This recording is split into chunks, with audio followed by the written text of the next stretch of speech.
네, 여러분 안녕하십니까? Q5 English입니다. 오늘 컷 첫 번째 내용 자세히 확인해 보겠습니다. 컷에 이런 내용도 있나 싶은 내용도 있습니다. 하나씩 나눠보시죠. 먼저, I cut my finger with a knife. 나는 칼로 손을 컷했다, 잘랐다?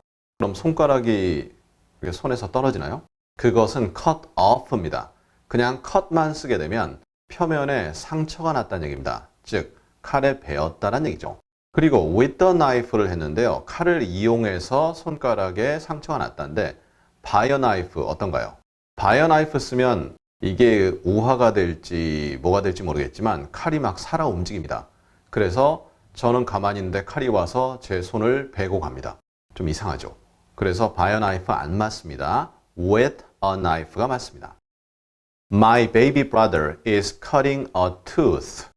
나의 아기 동생이 그러니까 이때는 저와 나이 털이 좀 제법 있는 거죠. 그런데 아기입니다.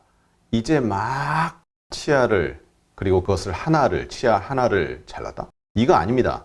cut a tooth 하면 이가 막 난다는 얘기죠. 그래서 아기들 보면 이가 막 나는데 정말 귀엽잖아요. 그럴 때 cut a tooth라고 표현합니다. 나의 아기 동생이 이가 막 나고 있다.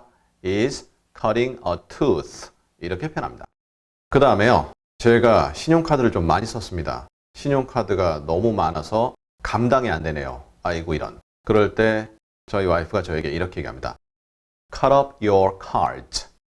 Cut your cards 하면 이상한 거 아시겠죠? 그냥 카드 표면에 상처 내라.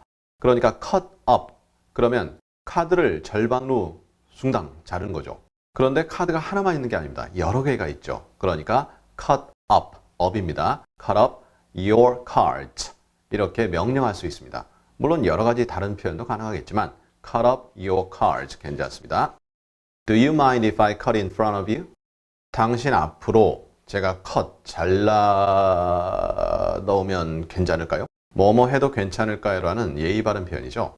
그러면 cut은 뭐냐 이거죠. 줄 서 있습니다. 길게 줄 서 있는데 좀 제 뒤에 있는 사람이 급해 보입니다. 어떤 줄인지는 상상에 맡기겠고요. 제가 좀 앞으로 가도 될까요? 네, 그러세요. Do you mind if I cut in front of you? No, I don't mind. 괜찮습니다. Do you mind로 물어보면 yes, I do 하면 나 꺼린다 라는 표현이고요. 그래서 가지 말라란 뜻이죠. 그런데 no, I don't 하면 신경 안 써. 괜찮아. 가세요. 그런 느낌이 되는 거죠. 그래서 제가 앞으로 끼어들어도 될까요? 이 표현이 되겠습니다. Cut me some slack. 슬랙을 좀 잘라주세요. 이게 무슨 뜻이죠? 예를 들어 줄이 팽팽합니다. A라는 바위가 있고요. B라는 바위가 있습니다. 두 바위를 줄로 땅땅하게 연결합니다. 줄이 너무나 땅땅합니다. 그래서 사람이 그 위에서 점프를 합니다. 물론 이제 균형 감각이 좋을 때죠. 그런데 슬랙 하면 좀 느슨하게, 낭창하게 만들어준다는 뜻입니다. 그러면 나를 좀 낭창하게 잘라줘? 너무 빡빡하게 굴지 마라. 나 숨 좀 쉬자. 이러한 뜻이 됩니다. Cut me some slack. 그 다음에 좀 그래줄래? Will you? 이런 식으로 부가 의문문 할 때는 명령이 될 때면 will you 이렇게 표현하죠. 그러니까 좀 나 숨 좀 쉬자 좀 그래줄래? 나 좀 살려주라. 여기서 살려주라는 게 네가 날 죽이는데 살려주라 그 느낌 아니겠죠 당연히. 그러한 느낌으로서 표현할 수 있습니다. Cut me some slack. 그 다음 오늘의 마지막 문장입니다. I've called the number on the screen and cut them a check. 나는 스크린에 있는 번호를 전화를 했어요. 즉 그 번호를 눌러서 전화했다는 얘기죠. 그리고 cut them, 그들에게 잘라줬다. a check를, 수표를 잘라줬다. 이때 cut라는 의미는 write의 뜻이 있습니다. 그러니까 그들에게 수표를 써줬다. 이것은 앞뒤 문맥이 있어야 되겠지만 예를 들어서 어떤 TV 화면에서 여러 가지 방송이 있고요. 그 중에 홈쇼핑이 있다. 내가 보고 있는 홈쇼핑에서 좋은 물건이 소개된다. 그러면 그 물건을 보고서 전화합니다. 그리고 그들에게 여기서 그들이란 당연히 그 홈쇼핑하는 그 회사죠. 그 회사 사람들에게 수표를 써줬다. 그 말은 돈을 지불했다는 얘기가 되겠죠. 물론 이것은 수표에만 해당이 되는 표현이죠. Cut them a check. 물론 write them a check 해도 아무런 이상이 없습니다.